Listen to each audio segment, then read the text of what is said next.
You're listening to The Hurt Locker, the podcast that opens the door on men's mental health. And for tonight's guest, we've got none other than viral sensation and comedian Karl Porter. Karl, welcome to The Hurt Locker. Yeah, honestly, I appreciate you having me on. Thank you very much. No, it's happy to have you on. I was when Tim booked you and all of that, right? I was like, who's that?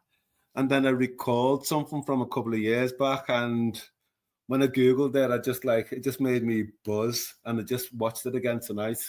I asked a couple of my mates who know of you and all of that, and I've got one question straight away.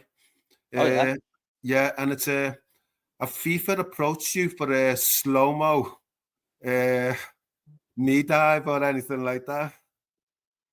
Not FIFA, which obviously that would have been somewhat different. I think I was in talks of potentially maybe for some sort of.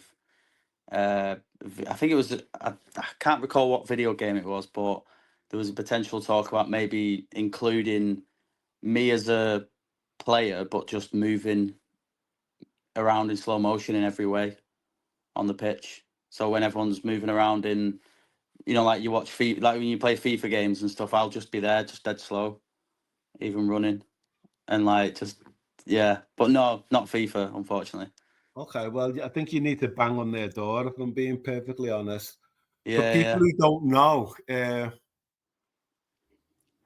and I looked at it today, Karl has done a comedy clip, a slow-mo football celebration, and when I looked at the numbers, it said 31 million views. Oh, views. Yeah. Oh, was that on my page? It wasn't on your page. It was on another page, and now Tim's just posted 44 million. Jeez, yeah, I think. Yeah, God knows what it reached in terms of numbers because God, I had so many pages messaging me saying, "Can we post it and credit you?" Like just all the sort of football ones and just big kind of profiles out there, really. So I don't know if mine on my own page got the most. I don't know, but even that's news to me that those numbers on other pages are reaching 30-40 million, which is how do you get your head around that? It's difficult, really, because I remember when I first posted it, it was weird actually, because I posted it on a Monday and then I was off for about 10 days with my wife, and we were heading to her mum's because we were going to a festival, and it was 3 days. And I didn't really think nothing of it, because you never really know what's going to go big. Like, you never know what's going to pop, I guess. You just kind of post content like any sort of like comedian or influencer. And then it started to hit when I was on the train, and people started looking at me on the train this particular day. And I genuinely, I was that overwhelmed. I nearly collapsed, I think.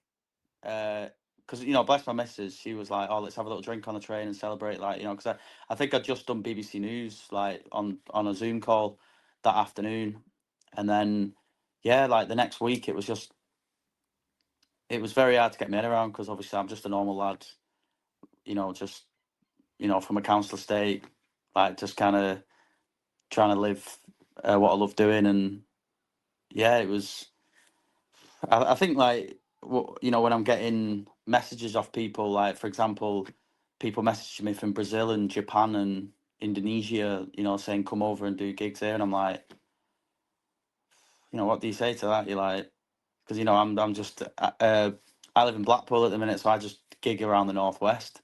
So when you're getting people from, because I guess it went global in some way. It did, 100%.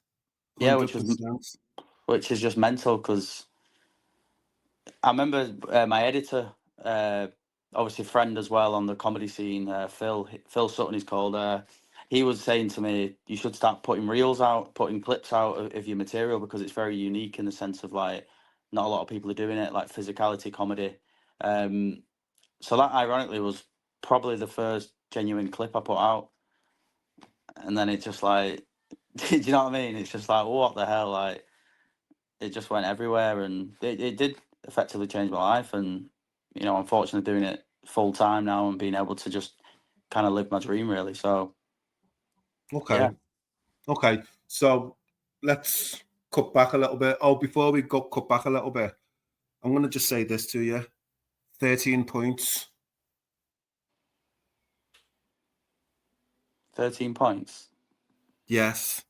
Is this Come any on, lad. chance football? Come on. Of course it is. 30, is it Liverpool? Of course it is. It is 12. I do believe. It's 13. I'm sure it's 12. It's 13. Really?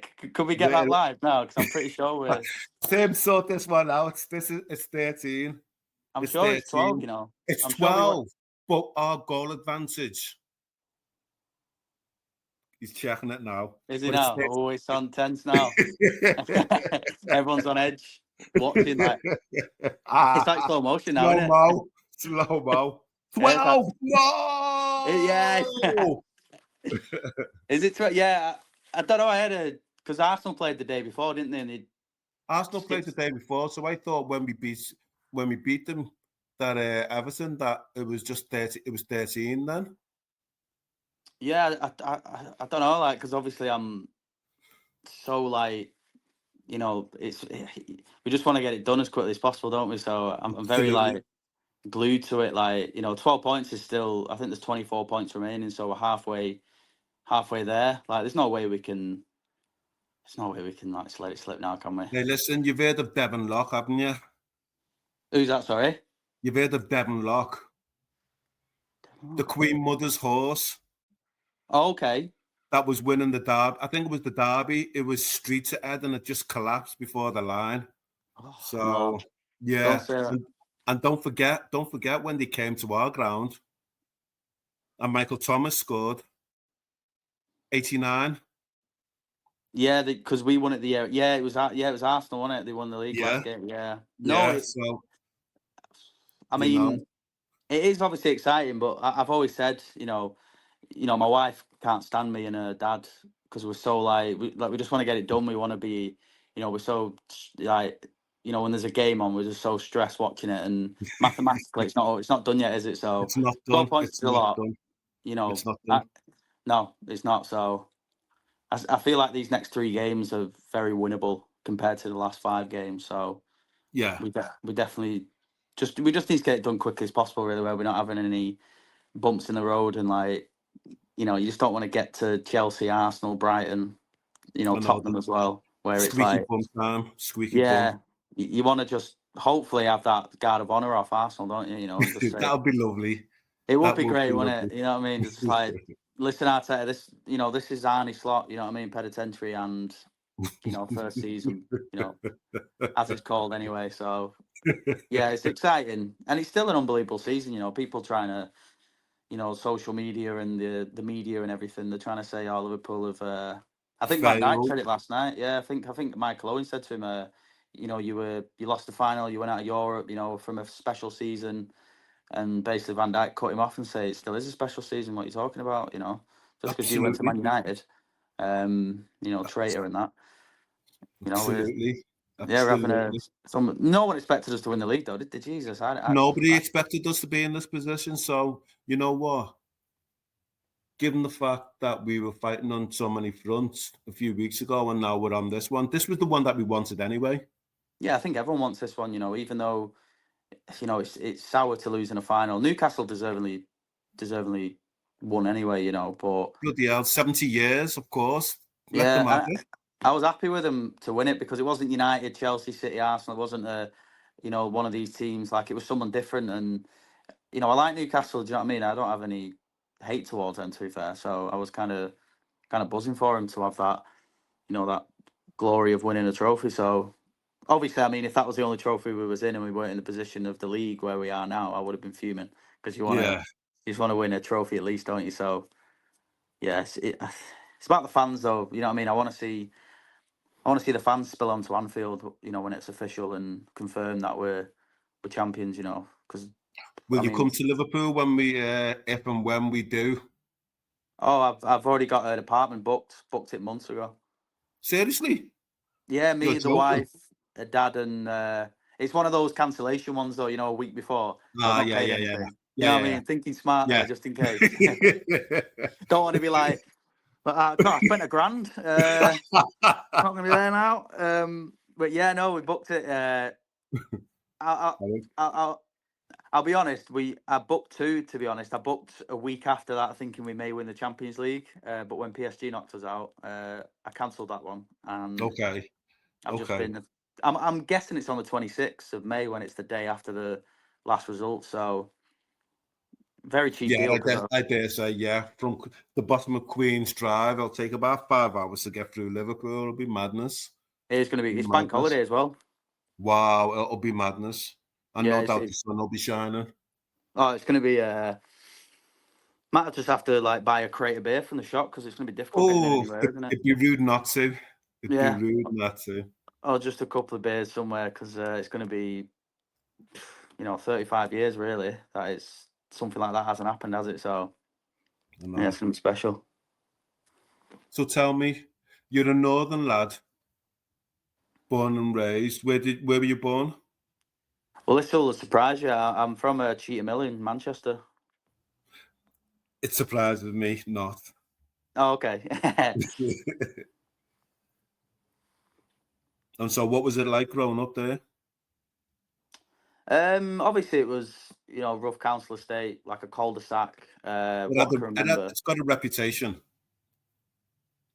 in terms of the history of certain the estates and in these northwest. I feel like everywhere's got the rough estates, haven't they? But like I feel like it's very obviously Manchester being like Liverpool, a huge city attraction, and it's got its history with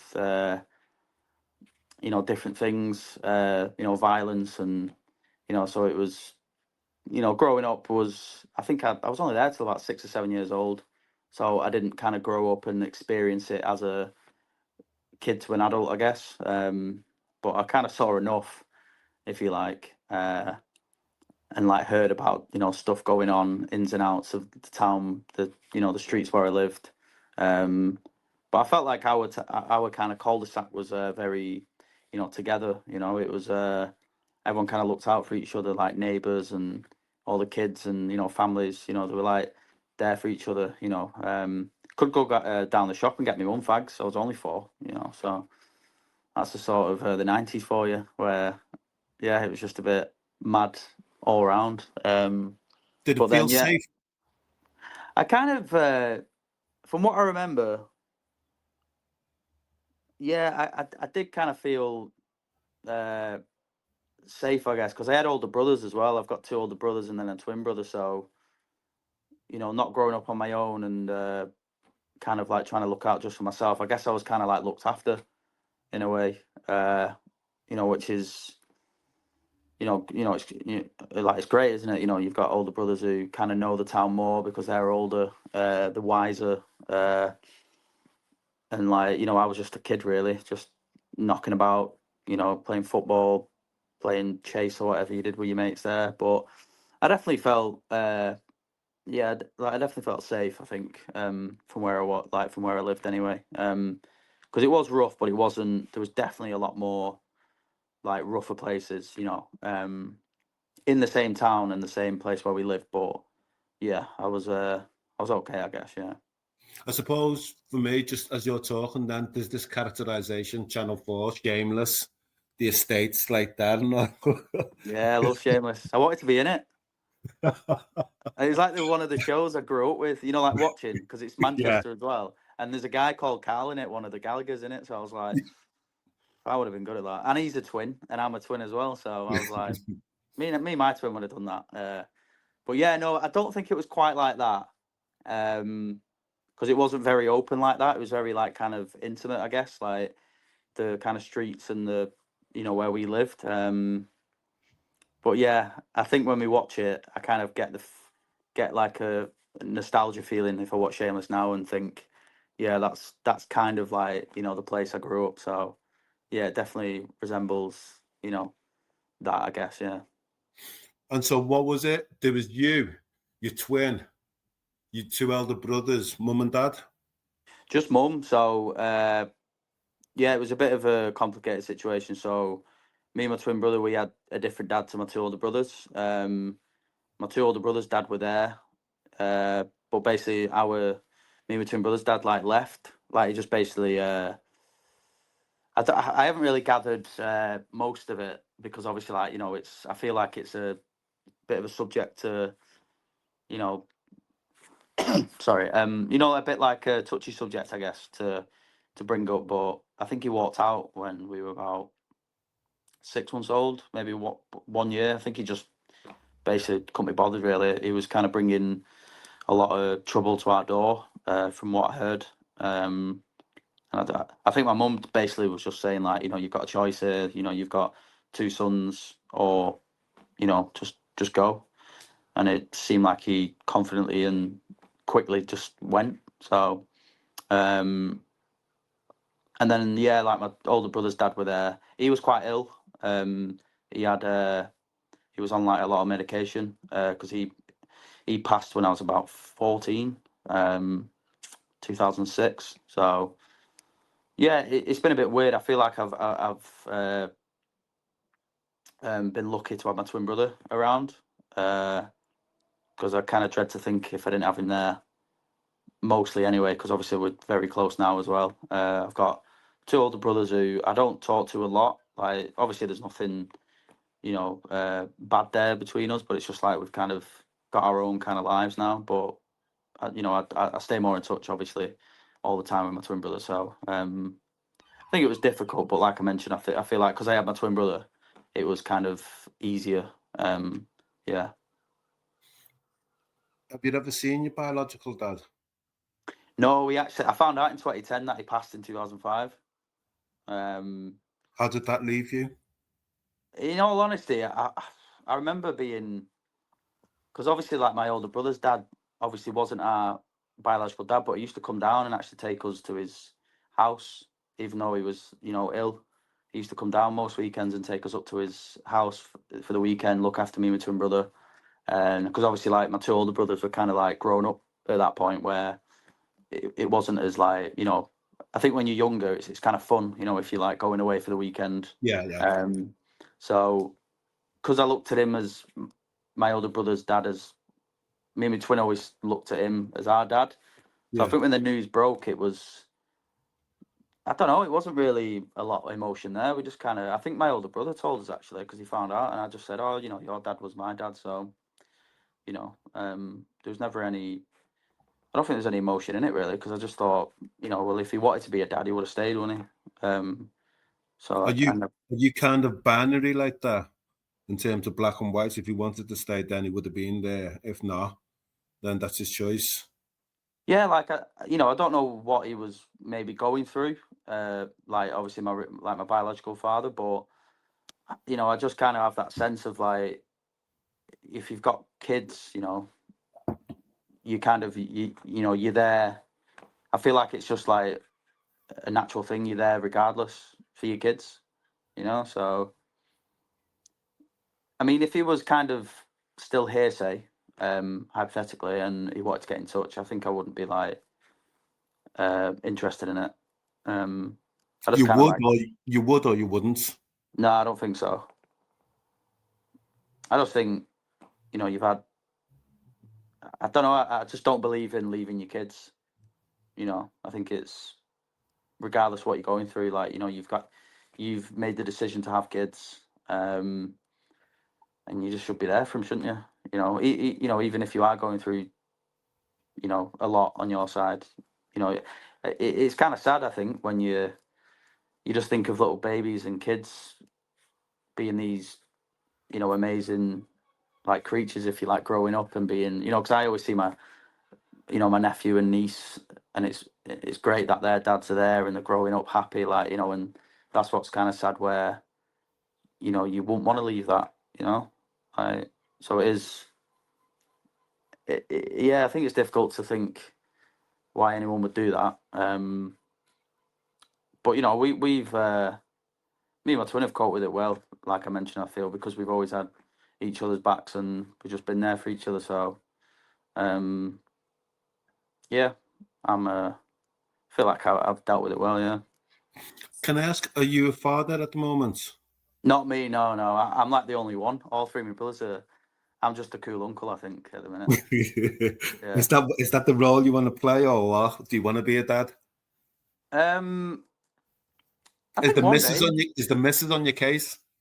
No, we're kind of, because she does. My wife's she's a singer, and obviously I do comedy, so we understand each other's kind of positions where we work at night. We understand, and we know there's a lot of sacrifice there. But I feel like, because we're been married nearly a year, we're like, the discussions have come up, and I feel like we're both on the same page where, it's definitely not out of the question.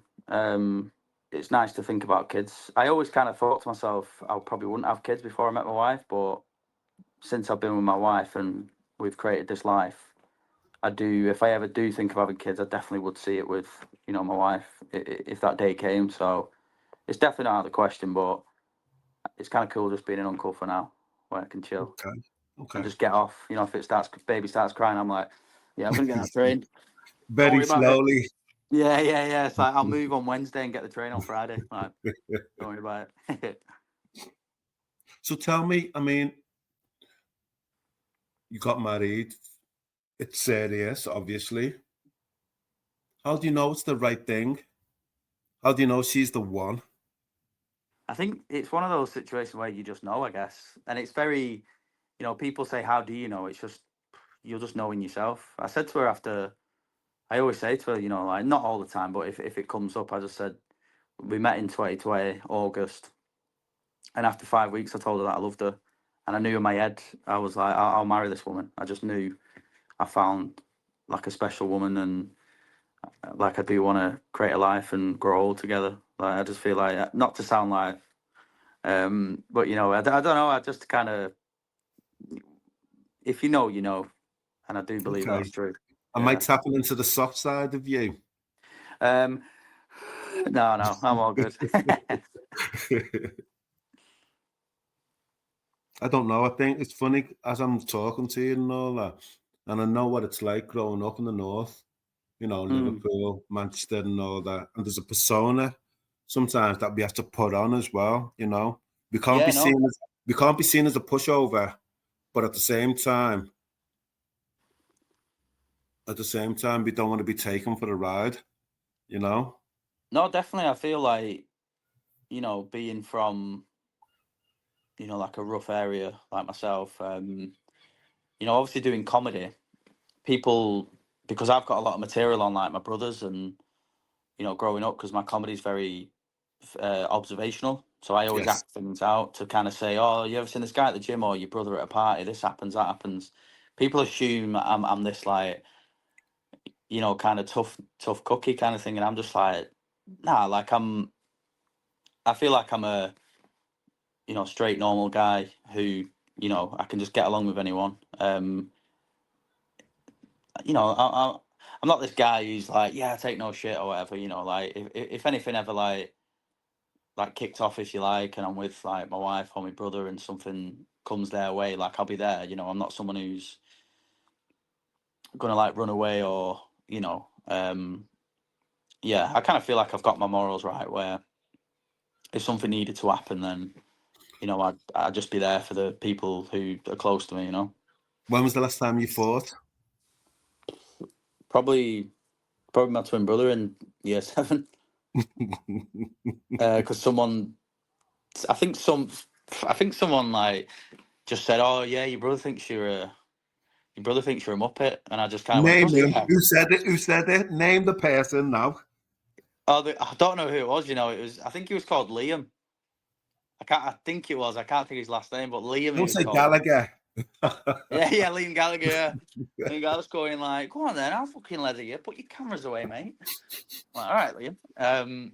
But yeah, no, it was someone who just, like, when you're year 7 and like people can just kind of goad you into anything because Stare in the pot.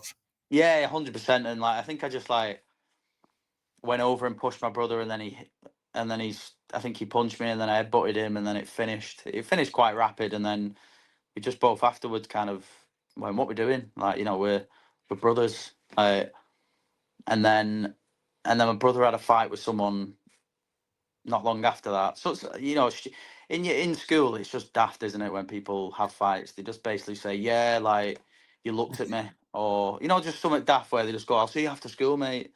And he basically said, this lad said it to my brother, and he was like, yeah, okay.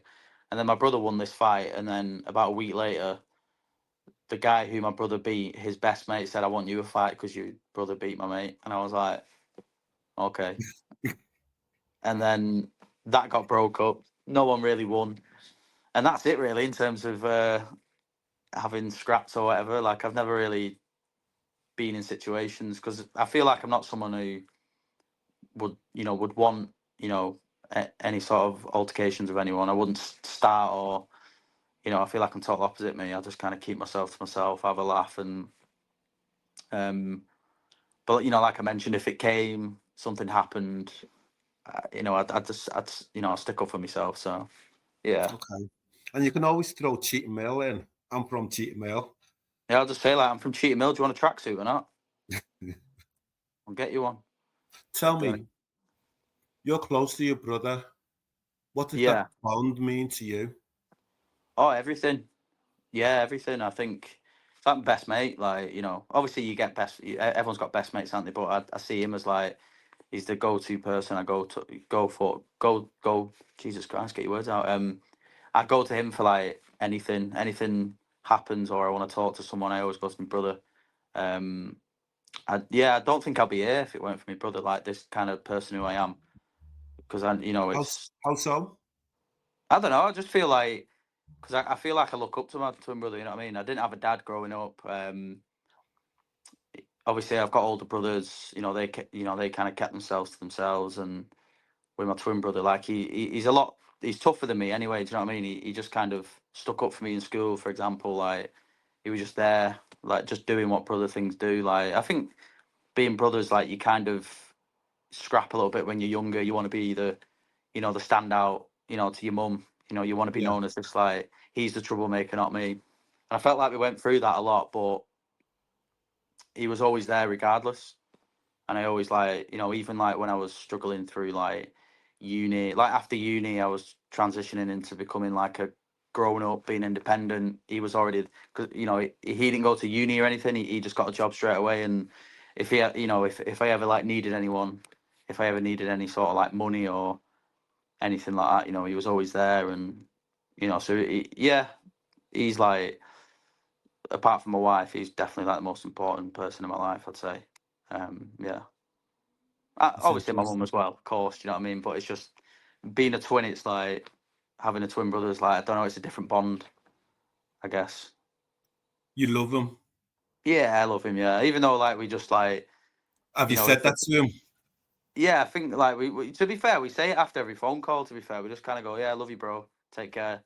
Both say it. I think, like, when we're in person or something, like, for example, if we do anything, like, I think, like, when he was like, oh, like, me and my wife are having a kid, I was like, yeah, so, you just have that, like, it's that man thing where you just kind of push each other and go, Muppet, got a drink then, yeah. Do you know what I mean? But then, you're kind of buzzing for each other. But at the same time, it's yeah, there's that love there as well. So yeah, we've always had that, I think. Yeah, Tell me about your relationship with your mum. Because your mum bringing up four lads I know. in It's Manchester. Fucking hell, that mustn't have been easy. nah, hats off to her. I think, like, if my mum was ever, say, like, if we was round families or somewhere, and, like, someone's like, like, if a couple's got a baby and they're like, oh, I can't cope, having a baby's tough. My mum's just like, yeah, I had four on my own, so it doesn't exist to my mum. But no, yeah, she's, like, the strongest woman I know. She's never complained. She's just kind of, like, made sure she's looked after all four of us. She's there for us, and more than ever now, we're being older. We like to be there and look after our mum as well. More than Paper. anything. Yeah, pretty much. Yeah, like, you know, obviously mums are very, you know, mums can be stubborn and thick-skinned where they All feel of that. like, yeah, do you know what I mean? Like they don't need help. You know, they you know, raised you, but like you kind of feel like you give something back. Not Yeah, not because you feel like you owe it, like you kind of do like owe it for the rest of your life, I guess, but not as in debt. You just do it because it's like you get to the point where like you end up looking after them. You know, like yeah. you know, like when you like your It's a natural, grandparents. it's natural order of things, isn't it? Yeah, no, for sure. Like more than anything, I guess, because you know the most important people in your life are your parents, your siblings. When you get married, having kids, you know they're the people who you know you just look after, especially your mum. You know when she starts getting to an age now, you know she's looking to retire in a few years, so um, that'd be a case of just us making sure, even though she'll say I'm fine, you know, you just make sure you're there. So yeah, Did yeah, you I mean. feel did you feel the TLC of mum growing up, tender loving care? Did she tell you she loved you? Yeah, I feel like with my mum, you know, obviously having 4 kids, she wasn't like the kind of softy mum, if you like. She wasn't, you know, she was always there, like always loving. But you know, I feel like it obviously took its toll, knowing that she had to work, come home, raise. You know, obviously it couldn't have been easy. Like I mentioned before, bringing up one kid can be stressful with two parents, but I mean, one parent bringing up 4 lads, like I'll never know how she did it. So you know, I feel like she maybe was stressed and put a lot on herself. And like, you know, there was, you know, when there's arguments in the house, you can hear it from upstairs, downstairs. But overall, you know, she was always, you know, like when you went to bed, she always said like, loved you, always come up in the morning, give you a brew, cereal, just the little things where, you know, that's being you know, like a mum. Um, when it's not even like, you know, like parents obviously like, you know, they clothe you, they feed you, you know, they keep a roof over your head, but little things like that where they tell you like they love you, or you know, there's like come downstairs, you've got a bacon sarnie on the table, you know, little things like just shows how much an amazing mum she is, like all round, like looking after us. So yeah, it was always there, I'd say. Um, yeah, Do you tell her how amazing she's been? yeah, no, more than ever now, I guess, because obviously when you grow up and you're in that kind of bubble with like four lads, you know, all that testosterone and like just growing up for where we grew up, you know, you kind of like I mentioned with, you know, with my twin brother, like we'll say, you know, love you to each other every day. But like obviously growing up now and being married and being an adult, you know, it kind of rolls off your tongue now where you can kind of just say, love your mum, you've been amazing. You know, like she's looking to like move house at the minute, so we're that, you know, we're helping her, little things like that. And she's always like, oh, I'm not being a bother, am I? And I'm like, no, you know, you're our mum, you know, like we'd do anything for you, you know. You know, it was Mother's Day recently, you know, it's always a good time to take her out, spoil her, buy presents, you know, take her out for a nice meal, just let her relax, you know. Even you know, I think anytime we all get together, me and my brother always like make sure mum's relaxed and just well looked after. So yeah, she definitely knows, like, you know, we're all always telling her like we love her and how amazing she is, yeah. Tell me about university. Which one did you go to? What did you study? I went to Salford Uni and I studied Okay. Salford University in Manchester, and I studied comedy. Funny enough, which is like what I spent 47 grand to try and be funny. That was my thought as well when I took my hat up. I was like, am I funny, anyone? Do you know what I mean? They're just like 3 years. I think the course is shutting down after this year. It's just not got the attraction everyone thought it would. You know, you're getting 10, 15 students doing the course per year, so it's a shame because obviously Manchester as well, like, you know, it's my hometown. To start comedy there, it's difficult, isn't it? Because all my brothers are very well hard working. Like they use their hands. They work in Manual. Yeah. manual labor. You know what I mean? And I'm just like, yeah, I'm going on stage, and they're like, you what, lad? What Like, what have they thought of that? What have they said about that? I think like obviously my twin brother's like, yeah, buzzing kind of thing. Like they've all been buzzing. They've all like been supportive. I feel like growing up, I think like older brother, my oldest brother was a bit like, what? So what happens after that? And like basically saying, is there a point in trying to pursue that career? Because they're probably like see it as like they kind of know it's just you've got to work and you've got to bring the money in. Yeah.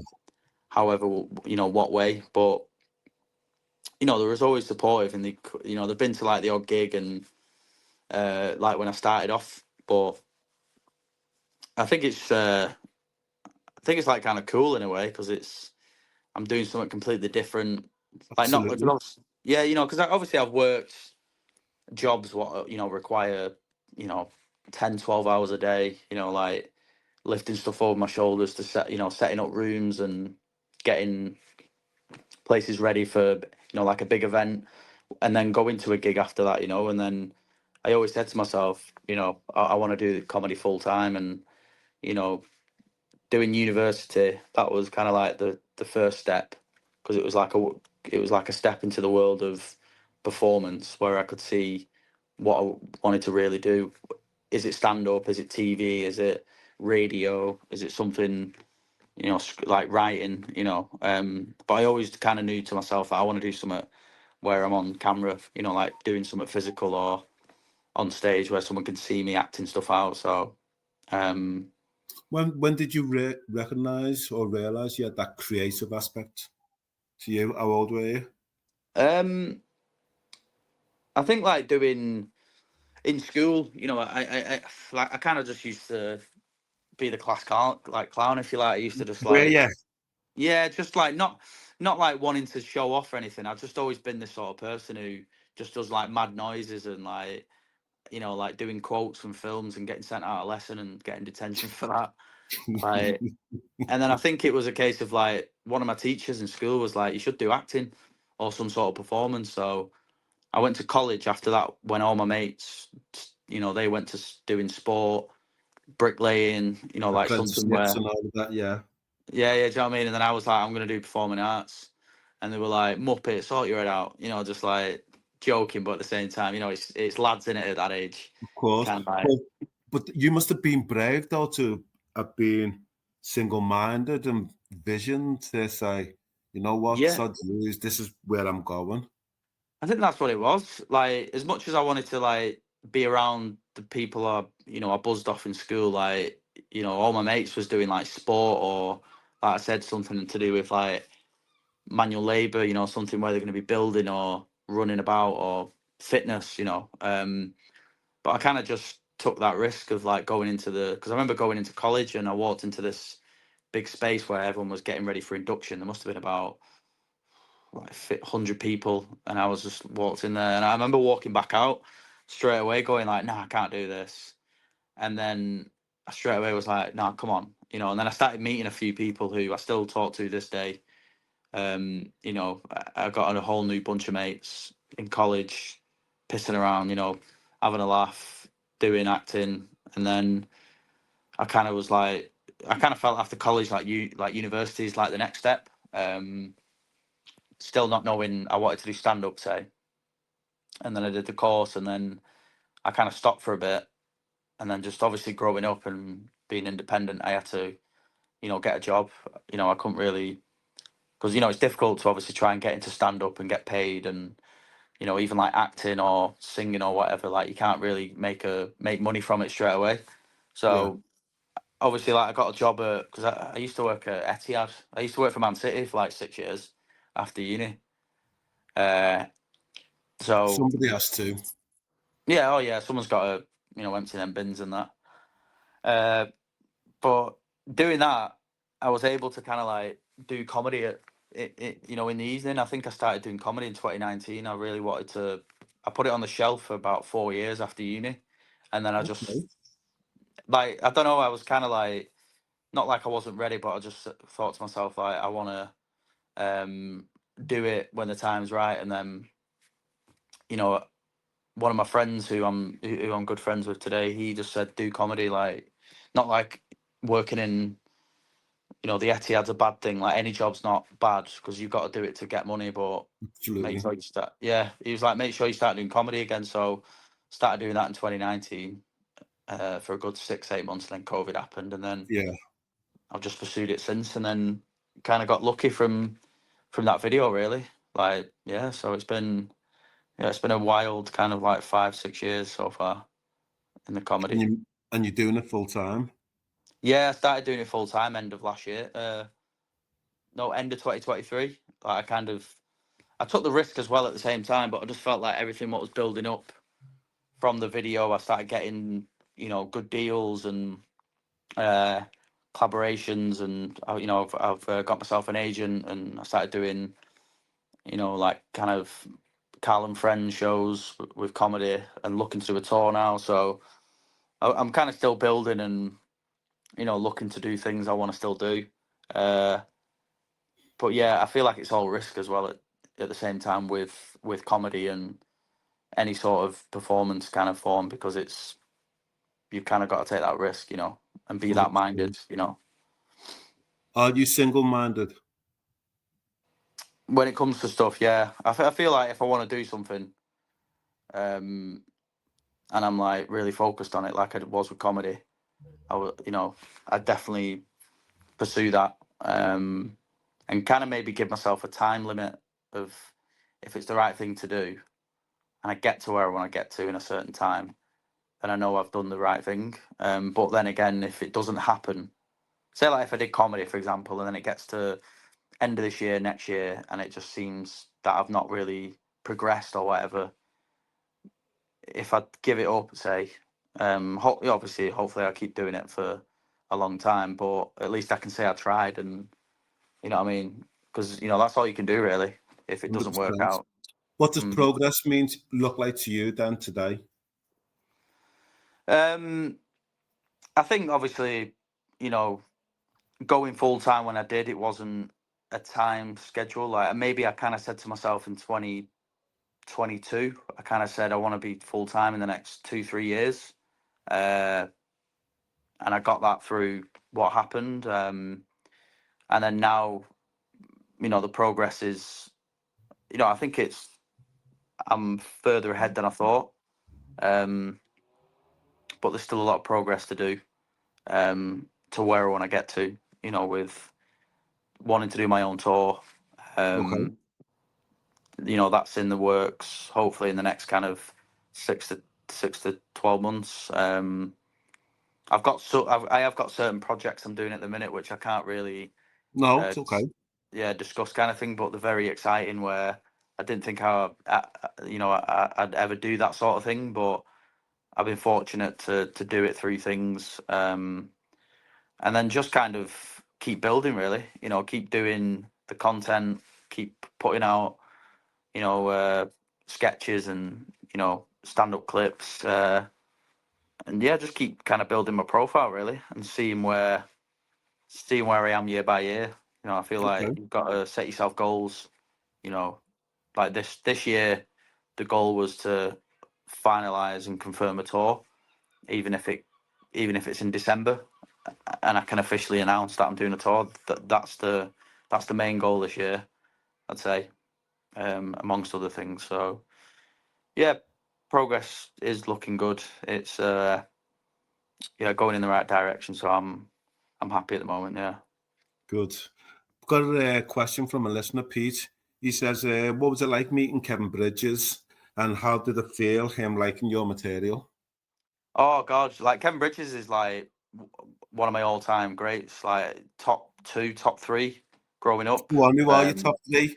If he's there, who else? Who's the other 2?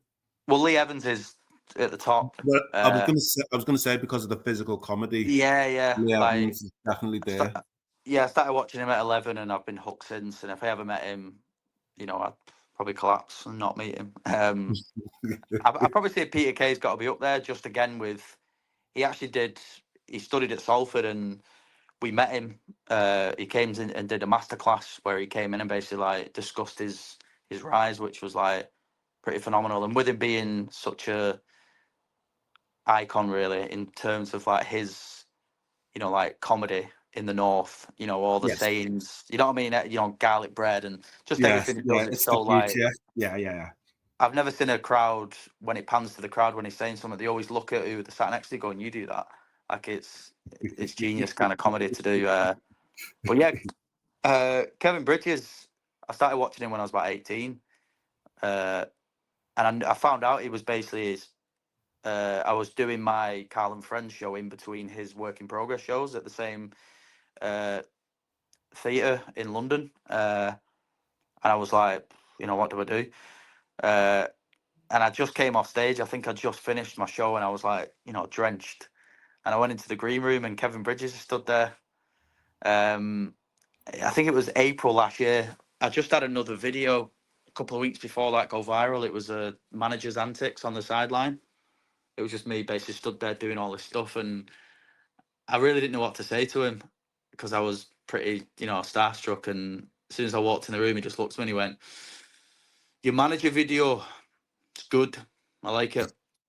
And I was just like, oh, cheers, Kevin. He was like, hey, how'd you do it? Did you just have a single cameraman just there filming? And then, funny enough, as he said that, my mate who was on the show with me, he films everything, and he walked in, and I just went, he filmed it, like just kind of put him in the fire. But no, he was very complimentary, which is just crazy because obviously I was, you know, I said to him like I'm a huge fan. I have been for many years, and it was just kind of cool. It wasn't even the fact that he was there just watching or he was doing a show. I was like on the same bill. You know, in a way, I was on the same night as Kevin Bridges. So it was one of the biggest moments I think in my career so far, just to meet, you know, like one of the best comics in the, you know, in the country. So yeah, it was pretty surreal. And he's a very down to earth, like genuine guy. Had the time to chat to us for a bit before his show. You know, he could have just said what he needed to and got off, but he was, you know, having a good laugh with everyone. We got pictures, and it was great. Yeah. Do you reckon sometimes comedians can be quite aloof? What, kind of keep themselves to themselves? Yes. Yeah, I reckon so. I feel like anyone really, like any sort of, you know, because I've fortunately met, you know, like some kind of famous people in like different areas of, like sport or, like comedy and stuff. And, like kind of people keep themselves to themselves, don't they? And don't want to be approached, but I don't know. I mean, would I say it's a bad trait to have? I won't say so. I feel like it's Just maybe, curious. And tell yeah, me, yeah. how are you received down south? Um, I only yeah. ask because I always feel that there's a difference between north and south in terms of the way that the comedy is offered and delivered. You No, know? yeah, like everyone's super nice. It is difficult to get certain bits about, if I'm talking about Salford or growing up in, subjects about growing up in a certain estate. Uh, like it won't get the same reaction. It'll get like a good reaction still, but it won't get the same reaction up north because, they don't really know things what go down Absolutely. in the north, and then vice versa. People come down from the south, and Kevin Bridges does so many good bits when he's doing his tour show, or you've watched his DVDs. He does a lot of stuff in Scotland. So when he talks about him growing up in Scotland, the crowd are like buzzing off it. Like he talks about an empty, which is like referred to as a party back there. Like Okay. so, yeah, it's like their version of like, does anyone? He says like an empty, and like everyone's like just screaming. But I feel like if he did it down here in like Manchester, Liverpool, London, we'd be like an empty. What you know about? It's just how it's received, isn't it? But I think like most crowds just, you know what I mean, they respect and understand it, but they don't really get the same. Yeah, absolutely. Yeah, It lands yeah, differently. yeah, Got a second question here. yeah. If you had one footy manager in the front row of a gig watching you impersonating them, who would it be and why? That's from Stephen B. Team B. Shout out. I've got to go Klopp. Jurgen Klopp. Go on. Like, he's just the most charismatic, guy. And in football, you've seen on. Your face is beaming. Do you know that? Oh, is it? Yeah. It Imagine is. that though. Like just doing a show and Klopp's going, "Wow." Oh no, does this? I'd be obviously on the edge of my seat thinking, Jesus, I need to nail this. But if there was one manager, yeah, I'd have to back Jurgen Klopp. He's changed Liverpool, any football club, and it's just 100%. him as a personality. Like, you don't get many managers like that. You know what I mean? So yeah, I'd say Jurgen Klopp. Yeah, definitely. Nice. You're on the Hurt Locker, and we're talking about mental health, though we've spoke very little about it. But you know what? You've painted a picture in that for me, and I'm wondering. First question directed to you is: how do you deal with stress and stresses? It is Do you, difficult. do you cope, or do you find it challenging? I think it can be challenging individually because people sometimes do like to, not like to, but they seem to just kind of keep it in themselves and like deal with it individually on their own. I think I've fortunately got like good people around me like my wife and like my brother I mentioned, where if I've learned really to be open. It's the best way. Don't ever leave anything inside, and because it can obviously lead to where you watch podcasts or any sort of documentaries, or you hear stories on people. It can be it's just a dark place, isn't it, where you let it take over. Have you known But people who've died by suicide? I've known a few people. Yeah, like there was a guy around. I knew him growing up, but he basically took his own life. He had a little kid.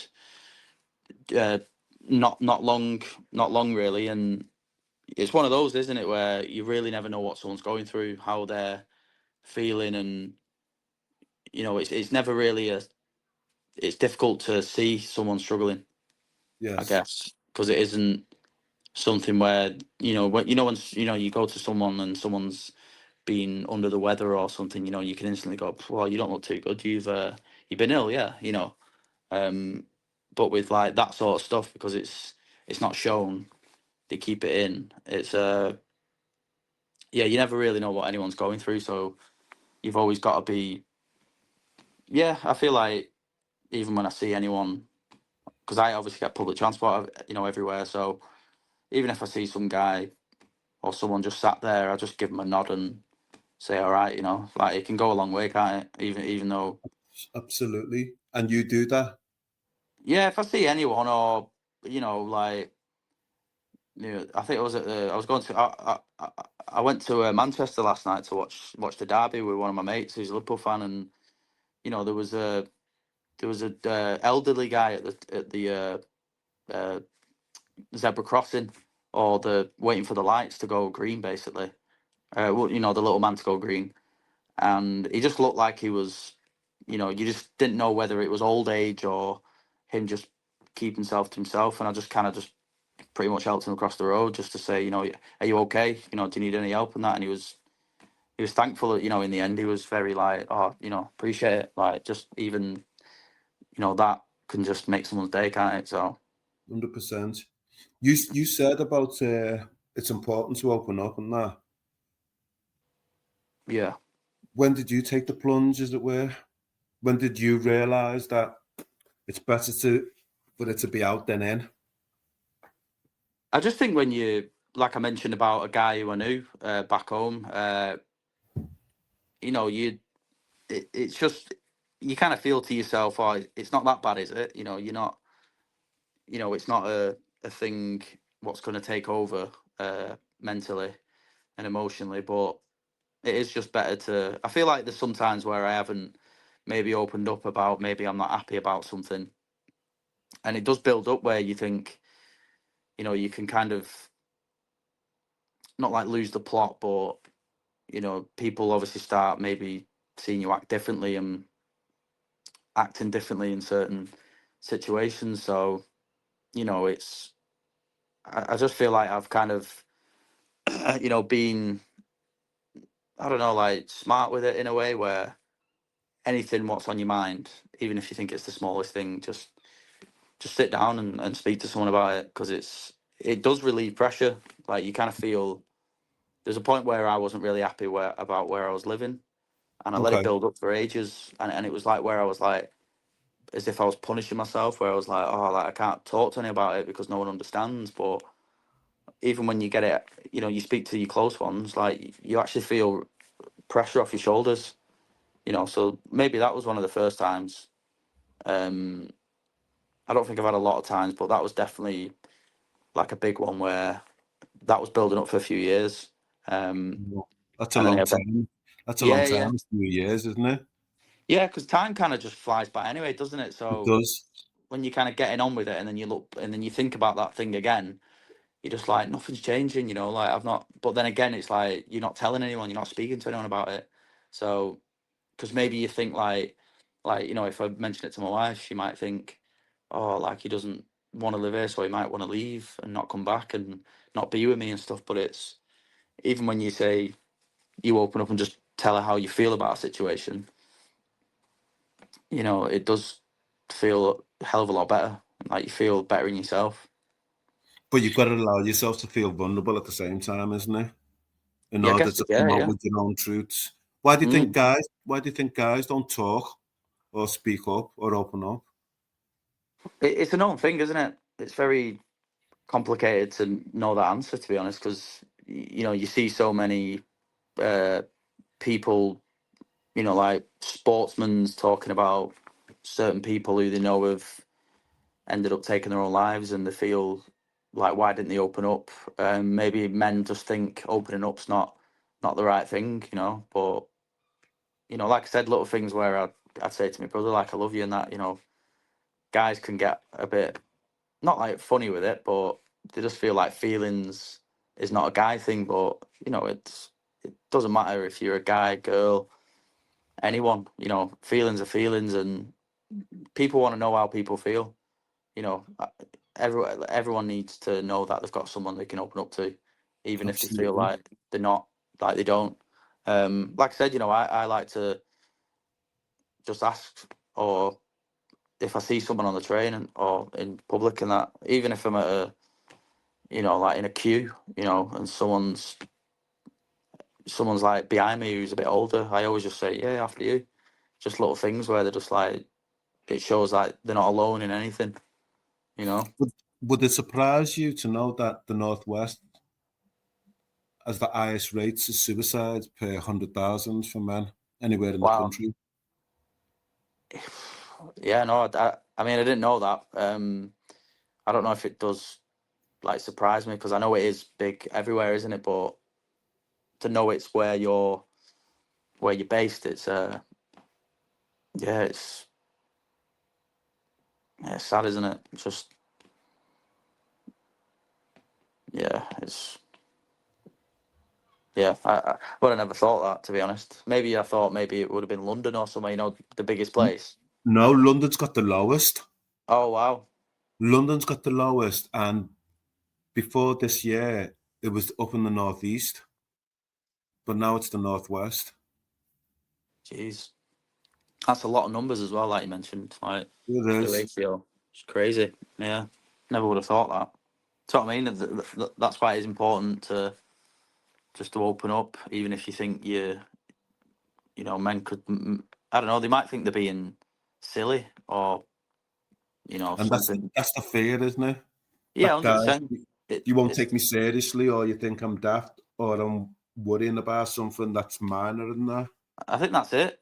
They worry and they think they're going to be embarrassed Yeah, about, but it's not at all, because it effectively can save lives. Do you know what I mean? It will. 100%. It does. So, It does. mm, I'm curious. I'm curious.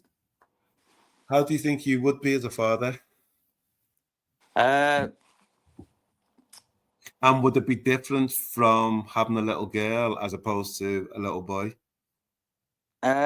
we always joke, actually, like, if I had a girl, she'll be like a proper daddy's girl and that.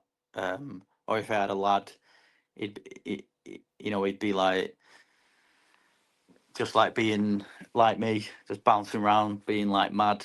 But either way, I'd be buzzing to have either one.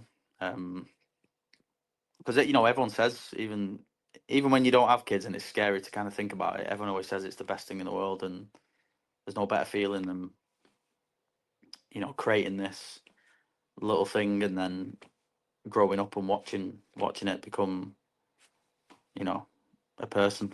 So I don't know. I probably want a little girl, to be honest. It's like maybe it's different because obviously my twin brother's got a little lad, so you know what I Yeah. mean. Maybe I'm just like, if I had a choice, I'd probably like pick having a little girl. Yeah. Yeah. You said it a couple of times right at the beginning, so I'm going to ask you, who's the most important person in your life? You can only Oh, pick one person. that's I can't. I You can't. can only pick one person. It's not, I'll either get divorced or blocked. I mean, I know you're saying pick one, but I'd always have to say my wife and twin brother. Like, Okay. yeah, What if I said you were wrong? What if I said it's you? What if I said the most important person in your life is you? yeah. I mean, I think that's mentality, isn't it? Where because you care You about can't other. you can't embrace that, can you? Nah, because it's just like we just want to make sure everyone around us is fine. It's kind of like the natural like thing, isn't it? Embedded in someone. Like you don't really think about yourself at times, do you? You always want everyone else around you to be happy and make sure they're all you know safe and sound. But it's interesting that saying that, yeah. But what if I say to you that if you take care of business for you, then you're more able to be there for those people who are important in your life. You're more present then.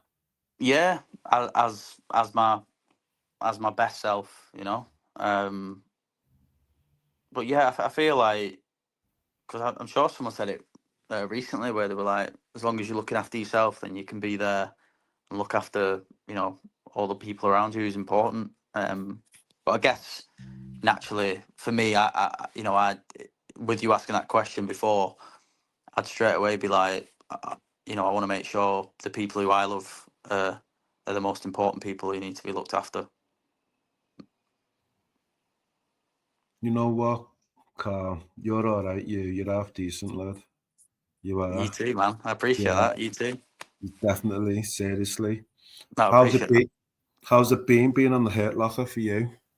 Honestly, I've genuinely had a top experience talking to yourself, discussing everything we've mentioned. It's been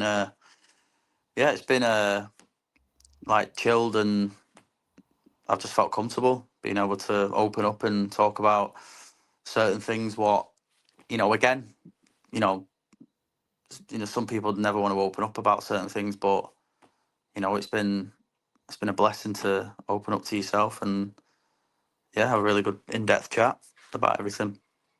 You know what? I don't know. There's something. I know you're a private person. I just get that sense. It's funny, Yeah. isn't it? We can wear that mask. We can Mm. be outgoing and gregarious to the world, but inside, in private, we can just be very closed off and all of that. Yeah, of But course. Yeah. but I don't mind saying there's something fucking beautiful about you. You Oh, know, cheers. No, genuinely, no, I appreciate genuinely. that. You know, I know you've got plans. You've got things in the pipeline and all that.